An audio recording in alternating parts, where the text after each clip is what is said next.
Mais de 30 efetivos da Polícia Nacional foram expulsos da corporação por má conduta no primeiro semestre do ano em curso. A garantia é do Ministro do Interior, que assegura que não haverá impunidade para agentes que cometam erros e pratiquem crimes. Um erro cometido por um agente policial foi fatal para este jovem, depois de ter sido interpelado no final do último mês de agosto no bairro Kikolo, tal como contam as testemunhas. Enquanto o meu colega foi interpelado por a Brigada Mota. Estava andando com um jovem como cliente. Então, naquela de andar com o cliente, ele parou a moto e os jovens mandaram parar, estava com a mochila, desceu, mandaram abrir a mochila, abandonou a mochila no banco da moto, se meteu-se em fuga. Então, mandaram o cidadão, o próprio motoqueiro, abrir a mochila. Ele diz que não tem nada a ver com a mochila do próprio cidadão. Em Angola, as práticas de má conduta já geraram a expulsão de mais de 30 efetivos da Polícia Nacional só nos últimos 6 meses deste ano. O ministro do Interior, Eugênio Laborinho, confirmou isso mesmo na última quarta-feira.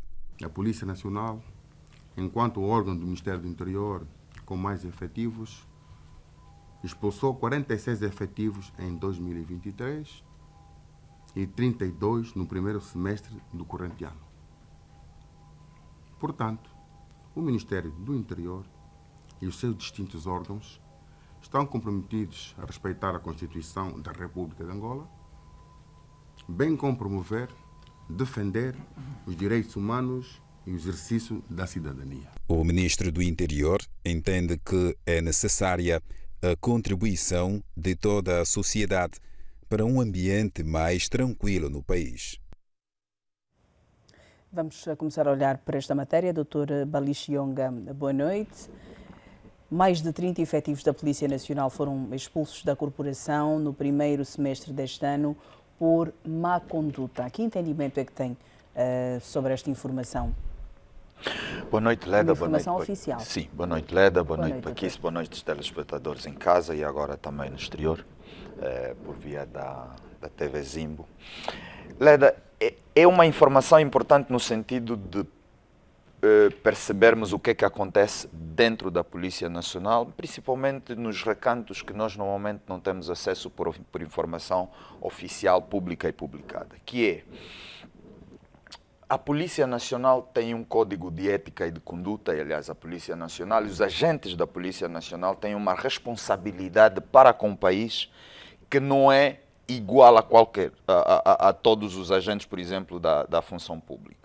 Nem todos os cidadãos. E, portanto, ser policial é uma responsabilidade diferente que convoca princípios éticos e uma atuação diferente. Aliás, por isso é que os policiais têm treinamento diferente.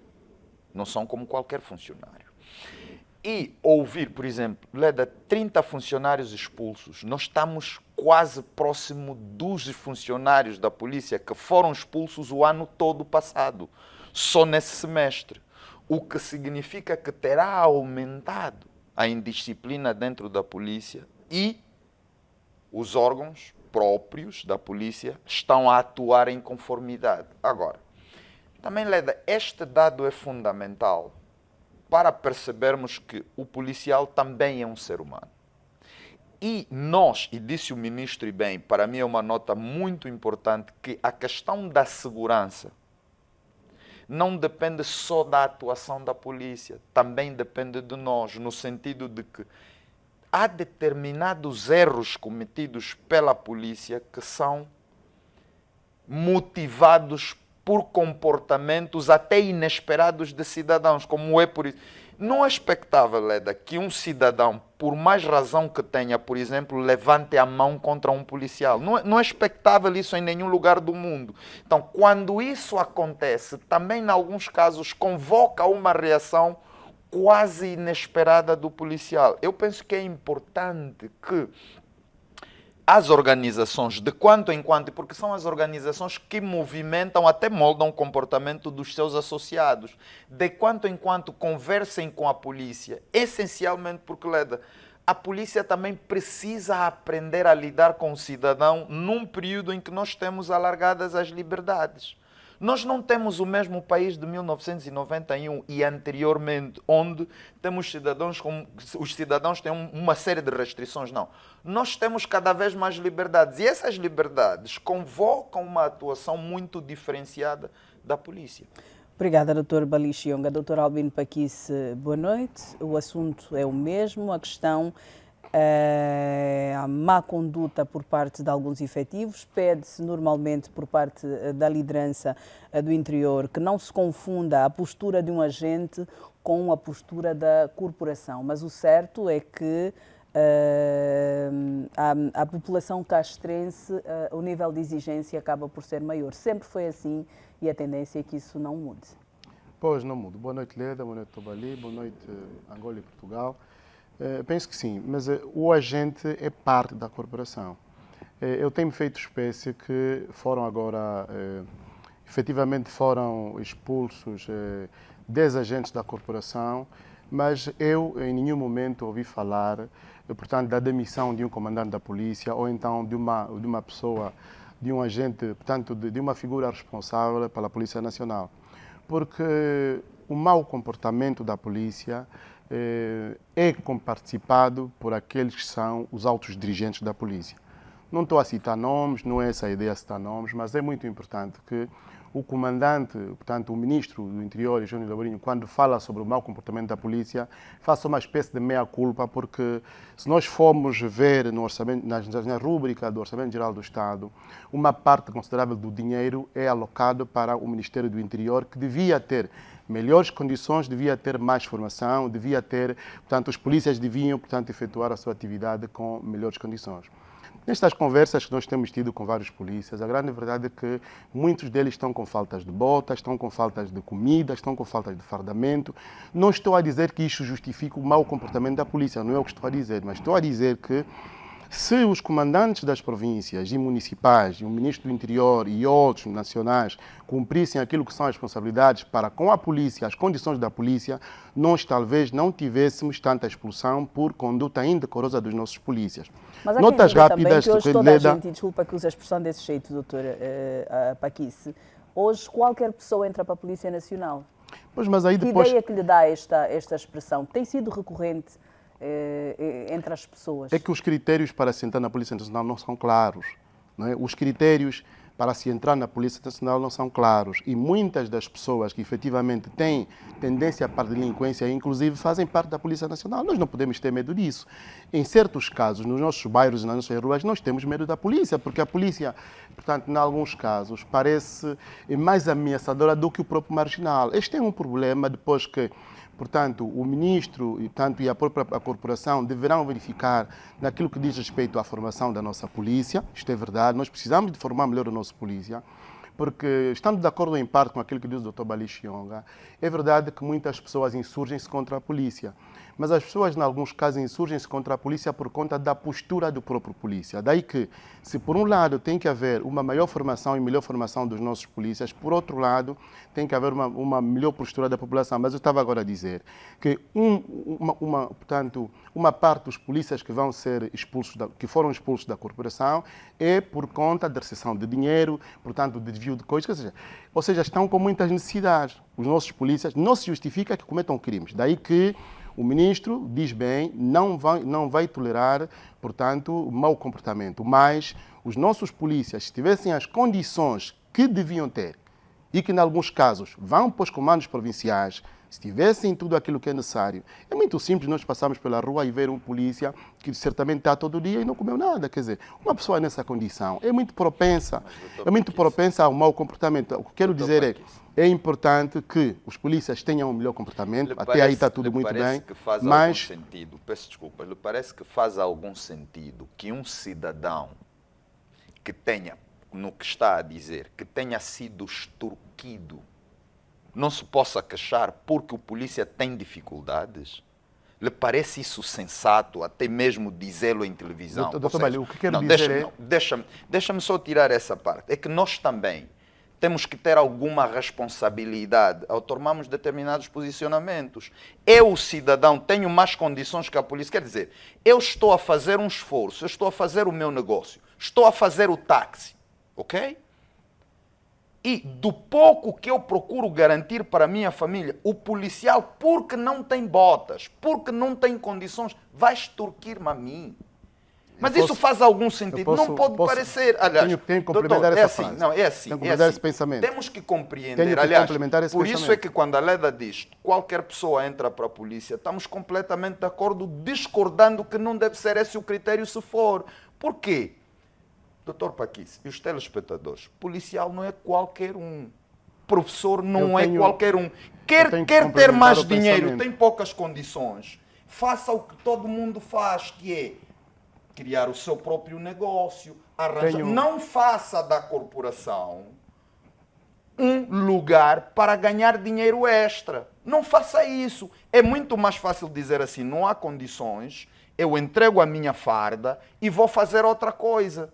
E nós temos que transmitir isso para as pessoas. O pensamento que eu estou Porque um jovem que entra para a polícia é como ser militar, é como estar no exército. Jura-se a bandeira e faz-se o compromisso de defender a pátria. E a pátria não são as panelas, são as pessoas. Se queres falar sozinho, fala. Não, mas eu queria fazer só essa intervenção. Peço desculpas. Não, porque me parece esse discurso até muito perigoso. Não é nada perigoso. O meu pensamento tem a ver com o facto de... Porque quer justificar que a polícia faça extorsão. Tem a ver com o facto de a nossa polícia ter condições.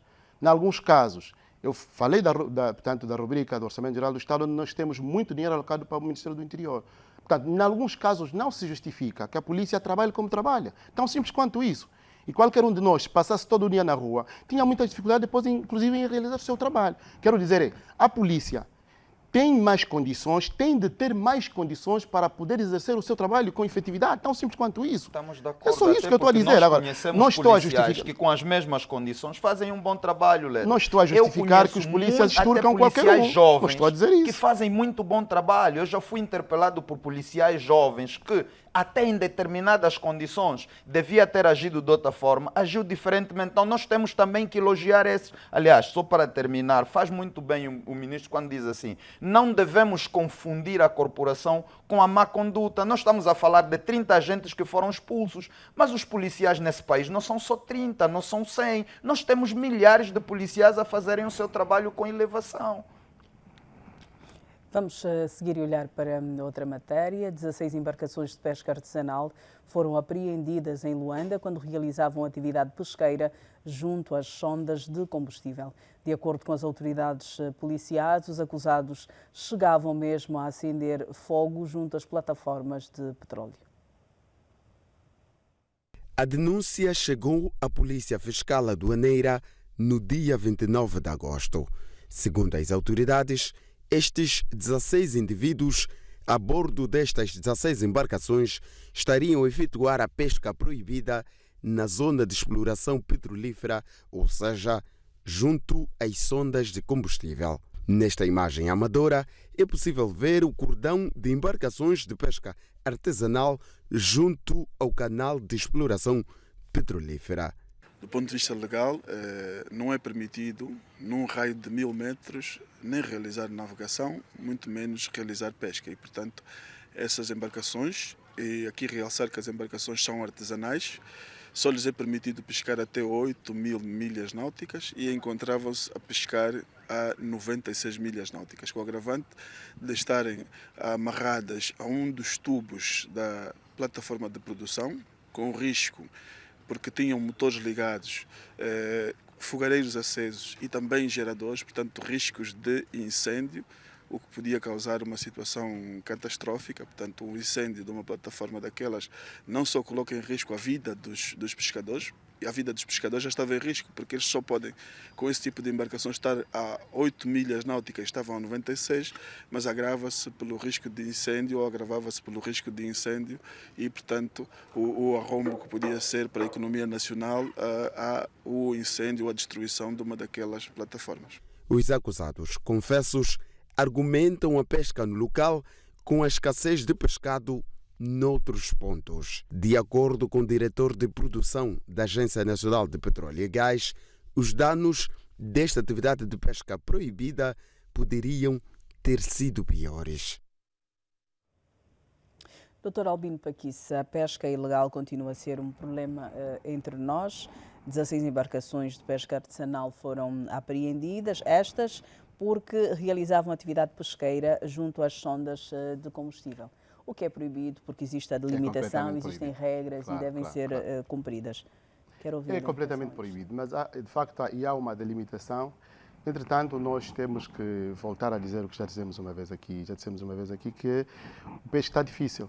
Está muito difícil. Então, as embarcações artesanais estão com muita dificuldade em encontrar agora, peixe. Por exemplo, o período de veda ao carapau, que era para a reprodução e para o crescimento da espécie.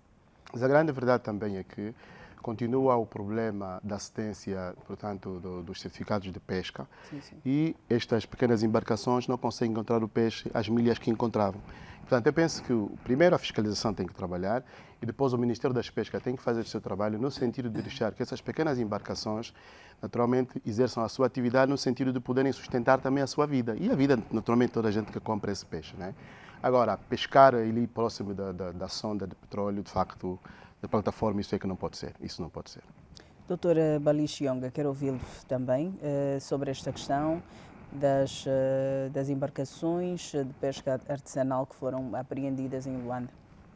Não, Leda, aliás, nós temos estado a falar sobre essa questão da pesca ilegal e parece que do ponto de vista do equipamento, da capacitação, da capacidade da fiscalização terá aumentado. Nós estamos a ver muito mais atuação, muito mais prontidão por parte da fiscalização. Agora, Leda, eu falei com alguém que compreende pescas e diz que o peixe é como qualquer ser, foge de determinadas condições.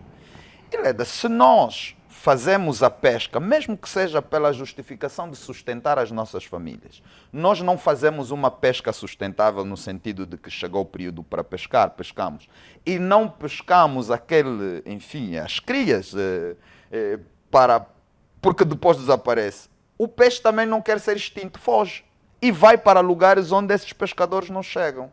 O que é que devemos dizer? Né? Como é o caso onde não deviam chegar. Aliás, Leda, pescar próximo das sondas é um risco e tanto. E nós sabemos que os pescadores cozinham para se alimentarem. É um risco e tanto. Ouvimos que levam fogareiros, levam geradores, ou seja, é um ato de tamanha responsabilidade.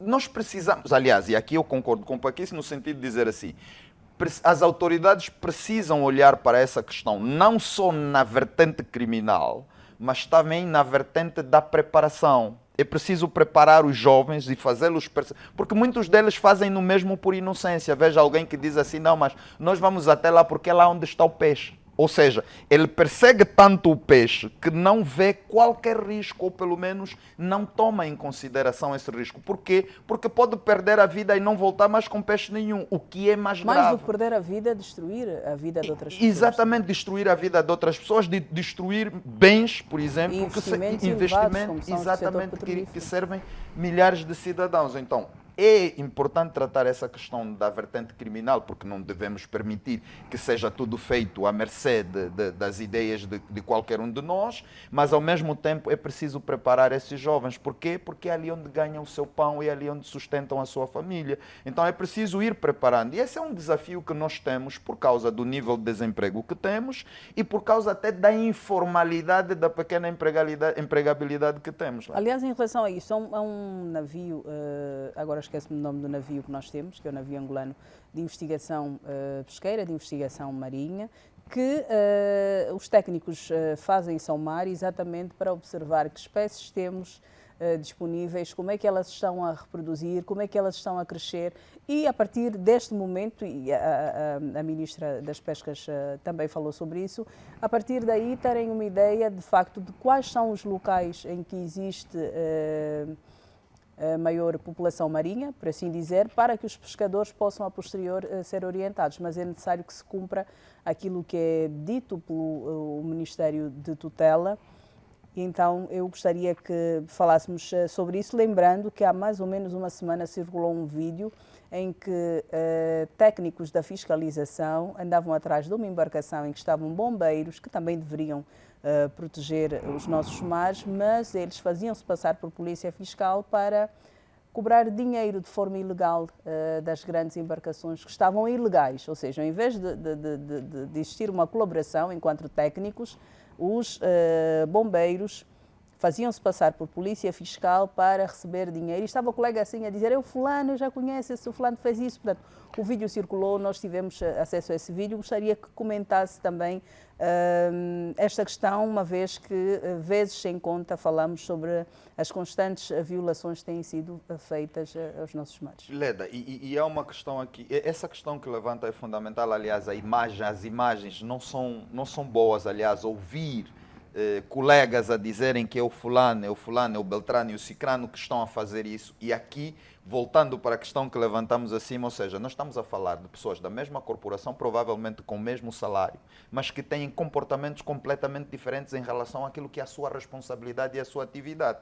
Nesses casos, Leda, nós não conhecemos as pessoas antes delas agirem e, portanto, os organismos e as instituições responsáveis por disciplinar e corrigir o comportamento devem atuar. Agora, demos também parabéns a esses cidadãos que, mesmo nas condições em que têm, procuram fazer o seu trabalho bem. Depois, Leda, essa questão da pesca, há um elemento que eu acho que é fundamental. Aliás, tenho estado a levantar, que é o problema da solidariedade. Quer dizer, é verdade que o mar é do povo e o peixe também é do povo. Nós não podemos ter as grandes embarcações a pescarem de forma ilegal e como querem, e às vezes com até alguma proteção de determinadas entidades, e depois os que fazem pesca artesanal têm completamente dificuldades. E aqui tem mesmo a ver com a distribuição daquilo que é possível pescar. Por quê?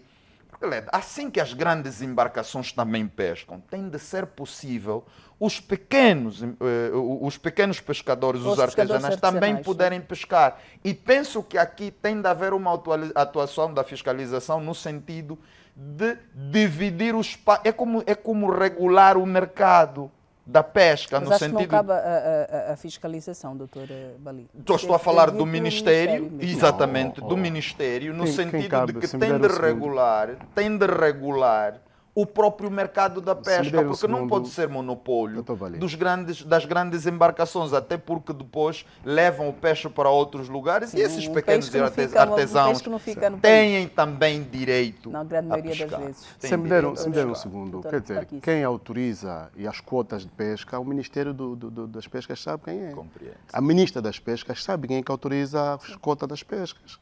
E sabe de onde é que vem e quem são as grandes embarcações que nós temos no país que pescam no nosso mar e vendem peixe no estrangeiro.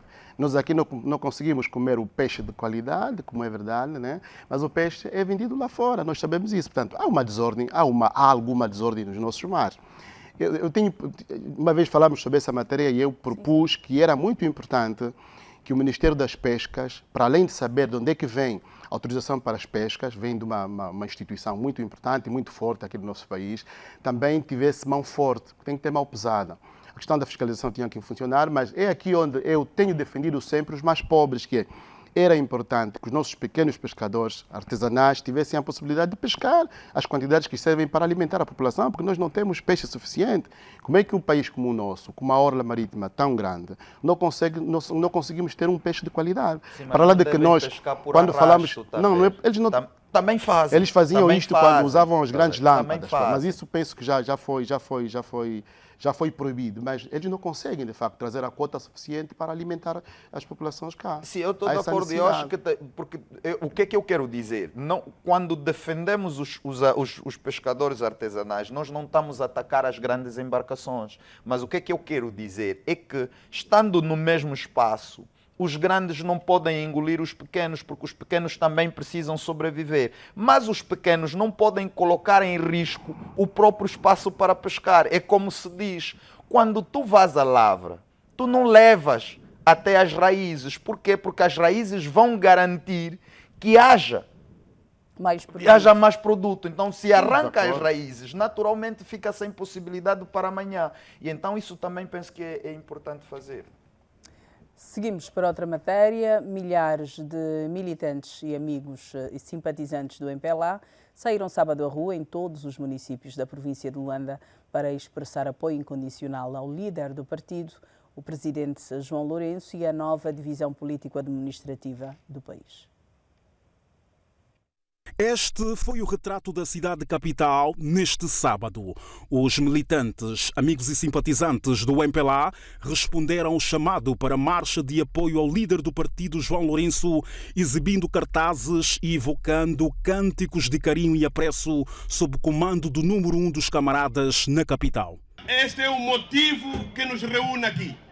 E estes atos de apoio ao camarada presidente João Lourenço e das ações que o Executivo tem vindo a implementar devem ser conduzidos pelos camaradas primeiros secretários municipais do MPLA em todo o país. Para o secretário-geral do MPLA, esta fotografia que se verificou nos vários municípios de Luanda é uma demonstração de unidade e coesão do partido em torno do líder.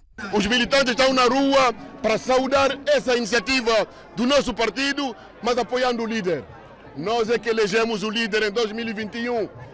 E quando se elege um líder, o papel dos militantes é apoiar esse líder para cumprir com o seu mandato, para cumprir com a sua moção de estratégia.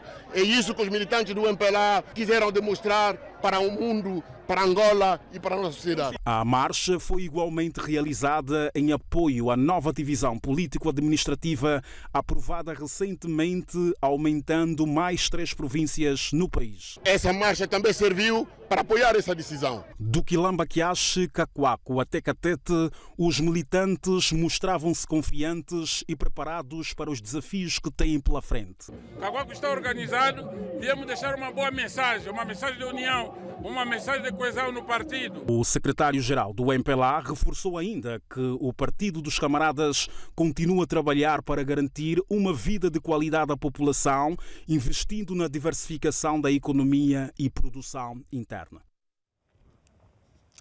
Doutor Albino Paquis, os militantes do MPLA foram à rua para demonstrar apoio ao líder e às suas decisões. Quero ouvi-lo sobre isso. Pois, Leda, eu penso que ninguém desautorizou o líder, primeiro, e ninguém desapoiou o líder. Aqui passo a expressão, desapoiar o líder. E, portanto, o que está na base desta marcha, depois encontraram-se várias justificativas para dizer que era preciso pormos aqui o apoio ao líder incondicional e depois a nova divisão político-administrativa. O que está na base desta marcha é, portanto, a reação do mais velho Dino Matroce, Gino Carneiro, Nandó, portanto, Boa Vida Neto, de que o líder do partido, e com todo o respeito, pediram com todo o respeito, que o líder cumprisse a Constituição da República de Angola, ou seja, fim do seu mandato em 2027 ou 26, com o Congresso Eletivo, o líder, naturalmente, pusesse o seu lugar à disposição para que outros candidatos se apresentassem para liderarem o partido. Eu penso que isso não é nenhum problema, não é? E esta marcha demonstrou duas coisas que, para mim, foram muito tristes. Duas coisas muito tristes. Não se pode permitir que um jovem governador como Manuel Homem, e vou repetir, um jovem governador como Manuel Homem, e, portanto, fosse ele a passar em frente e, inclusive, na BEC e com muitos dos seus militantes, a lançar achas, como que a distratar figuras como Dino Matroce, que entrou no MPLA aos 19 anos, hoje tem 82, e Gino Carneiro, portanto, Boa Vida Neto e tantos outros. Ou seja, eu penso que a partir do momento em que um partido político faz isso, demonstra que não tem democracia interna, ou tem muitas dificuldades com a democracia interna, porque nós sabemos o que é que se passou. Portanto, nessa reunião que houve há coisa de 2 semanas, em que o presidente se encontrou com os dirigentes dos CAPs, e sabemos depois daí quais são as consequências. Eu fiquei muito triste. Não se pode permitir que militantes tão jovens como o governador Manuel Homem fosse ele a organizar tudo isto, naturalmente com Manuel Pombolo e outros, no sentido de dizer nós apoiamos o nosso líder incondicionalmente. Estas figuras que seguram... Deixa-me só terminar isto. Estas figuras que seguraram este partido e que seguram esse partido até hoje, Eu falo aqui muito rapidamente só de Dino Matroce, que é uma figura que entrou muito cedo no MPLA. Não podem ser desrespeitadas só para a pessoa manter o seu cargo no poder. Isto aqui, para mim, é asqueroso. Primeiro, o segundo ponto, todos nós sabemos o que é que se passou. O segundo ponto é muito preocupante que um partido como este, com grandes responsabilidades, que governa o país há 49 anos, tem dificuldades que certos candidatos no seu seio digam: nós queremos liderar o partido. Não, o MPLA não podia ter dificuldades com isso. Não estou a falar para o Dr. Balito, estou a falar para os telespectadores, talvez ele tenha outra versão, mas a grande verdade é essa, e eu fiquei muito preocupado com isso, por uma razão simples, essa é a última razão, que as mesmas pessoas que hoje apoiam incondicionalmente o líder, fizeram o mesmo em 2016 com José Eduardo Santos. O José Eduardo Santos tinha 99,9% dos votos. Todo mundo apoiava o líder. No ano seguinte, já ninguém mais lhe apoiava. Eu tenho tido pena e vergonha. O que tenho tido é pena e vergonha de jovens darem cabo da sua vida política por uma bajulação que o presidente João Lourenço disse: nós não queremos bajulação. Saíram para apoiar o quê? Para apoiar o quê? Ninguém fez mal ao líder. Há algum problema em apoiar o líder? Portanto, eu acho que esta é a minha visão sobre essa matéria e, mais uma vez, devo dizer, tenho tido vergonha e muita pena. Doutor Balixionga, quero ouvi-lo primeiro em relação às motivações apresentadas publicamente para a realização desta marcha. Apoiar o líder, apoiar as suas decisões, apoiar a nova divisão político-administrativa do país, que nos leva a 21 províncias. O doutor Albino Paquice diz que não, que as motivações reais foram outras, mas estas são as motivações oficiais ou tornadas públicas. Que notas nos pode dar sobre esta manifestação do MPLA? Bem, Leda, primeiro deixa dizer, fazer aqui uma declaração, que eu sou militante do MPLA. Não estou aqui nessa condição, mas sou militante do MPLA. E, dito isto, alguém tem de assumir, aliás, o Paquice tem de assumir essa responsabilidade de vir aqui na televisão e dizer o que não é verdade. Eu não posso usar um termo diferente, até porque em televisão não posso fazer. Que é? Aliás, ele traz aí os estatutos, devia lê-los melhor, porque se lê também de frente para trás e depois faz um círculo de leitura, fica difícil. Primeira inverdade, que é: nós também queremos dirigir, ou seja, os militantes do MPLA, incluindo todos os mais velhos. Pode até ter existido alguém que não tenha votado, mas a votação é mesmo assim.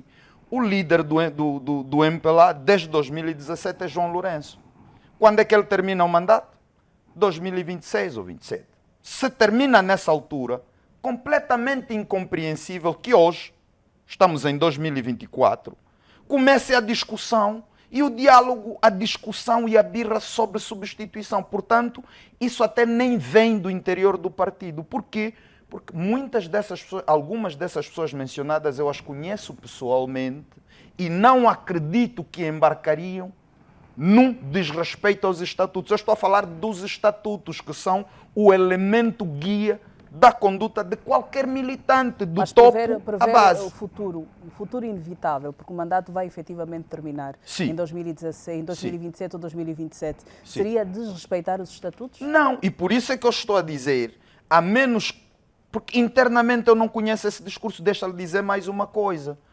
Os estatutos do MPLA admitem pluralidade de opiniões. E, portanto, há pluralidade de opiniões. Quando nós estamos a dizer apoiar incondicionalmente o líder, porque ele é o líder. Talvez a alguns faça mal que ele não fosse, mas ele é.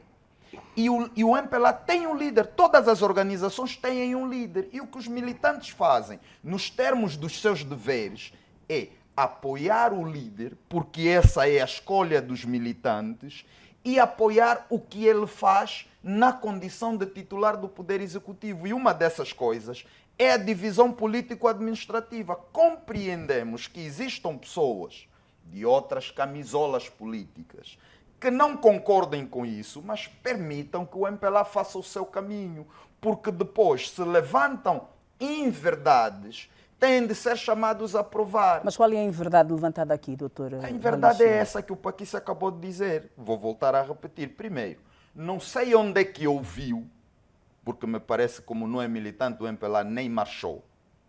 Não sei onde é que ouviu palavras contra os mais velhos do MPLA. 1. 2. Não sei em que reunião ele participou, onde, já agora, tenham sido manifestadas, eu estou a dizer, manifestadas posições de liderar o MPLA. Por quê? A pluralidade de opiniões não pode colocar em causa decisões de órgãos. E o mandato do líder hoje vai até 2026 e, portanto, eu compreendo que tenha muita vontade de falar sobre o MPLA, mas tem de ter algum cuidado, principalmente com aspectos que não percebe. Não tenho. E depois, não tenho. só para terminar, sabemos que essa questão da divisão político-administrativa dividiu um bom número de angolanos. Aliás, eu próprio disse que também não é expectável que isso seja aceito unanimamente. Nós estamos em democracia, mas o jogo da democracia mesmo é esse, onde não há consensos. Como é que se faz o desempate? Pela votação.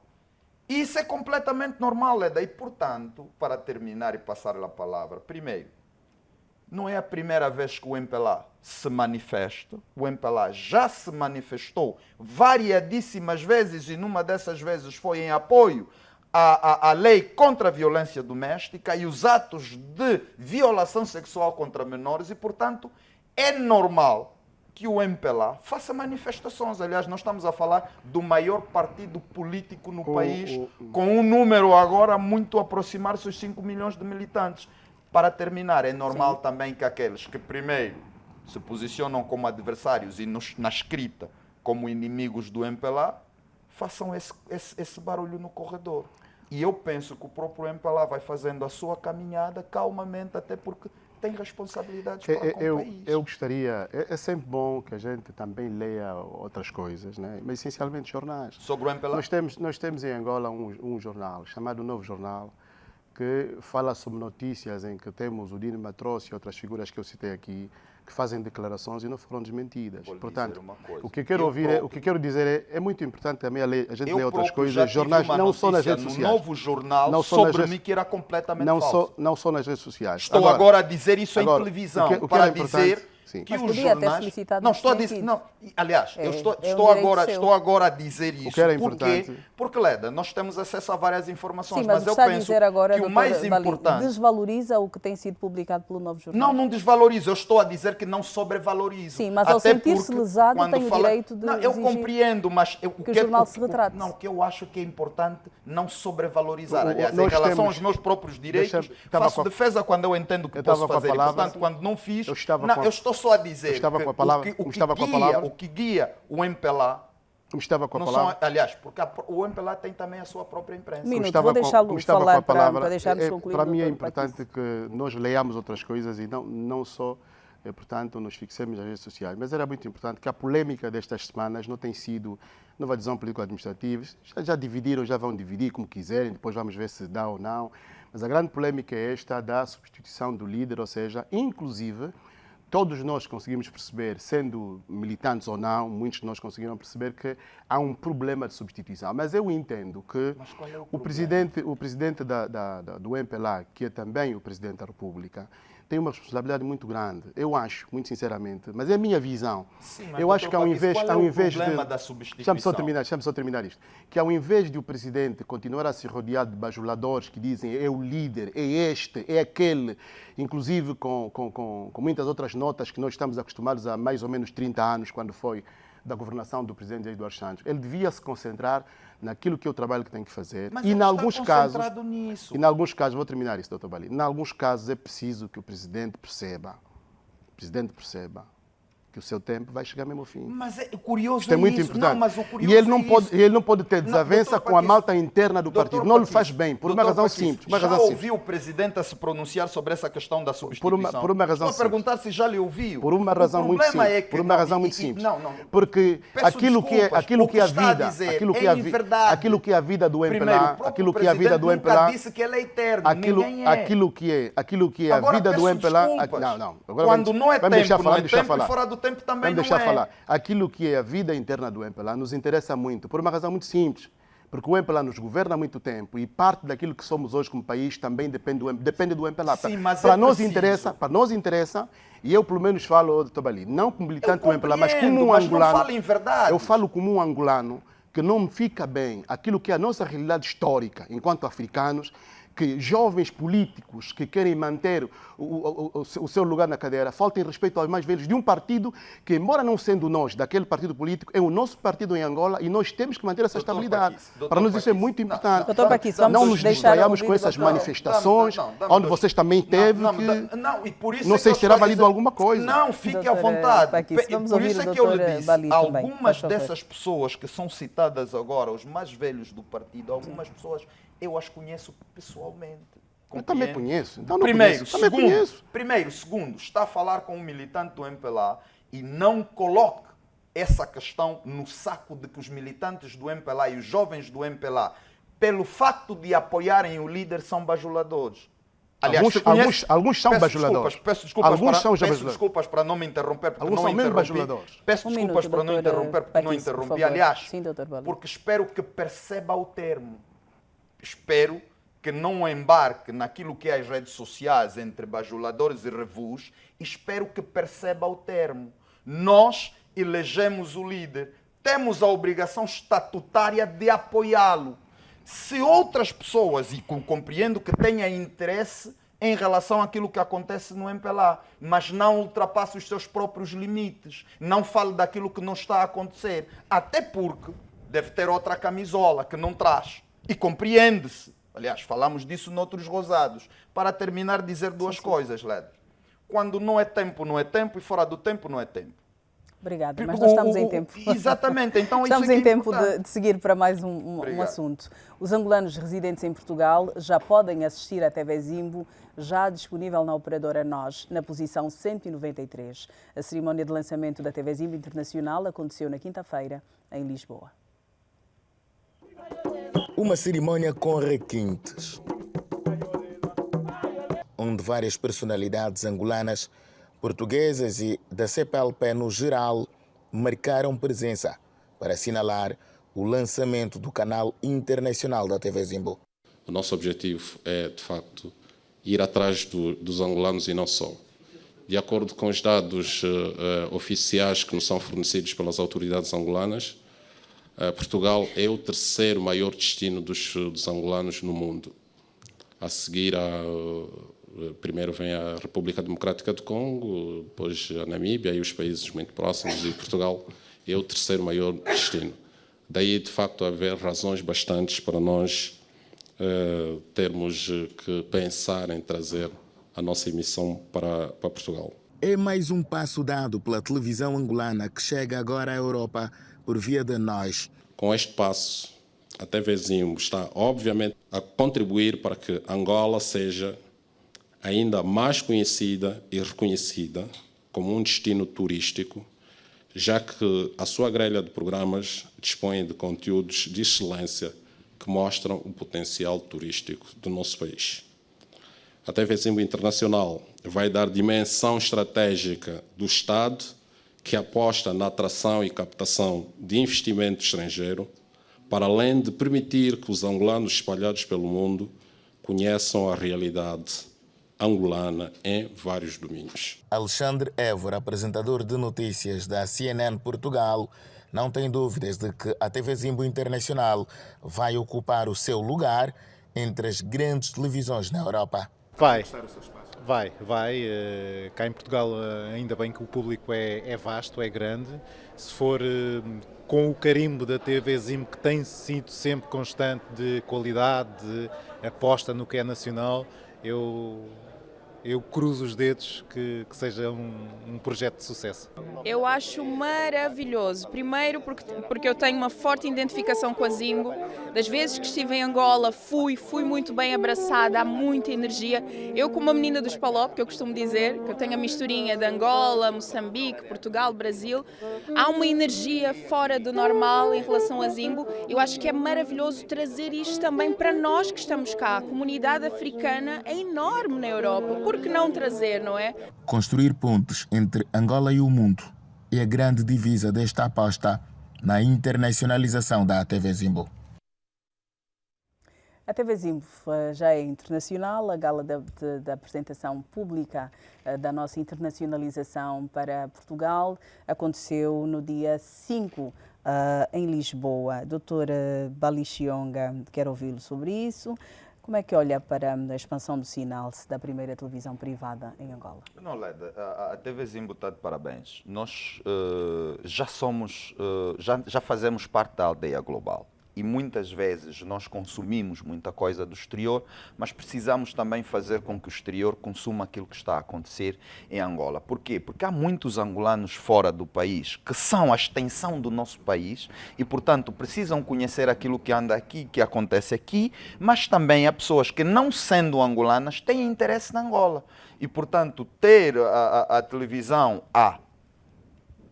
por via dos seus conteúdos, fazer conhecer o país nos seus vários ramos, atividade e tudo mais, eu penso que é muito importante, Leda. E, portanto, não se diz mais nada do que dizer parabéns à TV Zimbo por isso e bem-aja, de facto. Doutor Albino Paquice, nós já estamos em Moçambique, Cabo Verde e agora em Portugal também. Pois, é o que estava a dizer o Dr. Bali. Penso que estamos de parabéns, a direção da televisão está de parabéns e, naturalmente, todo o coletivo de trabalhadores.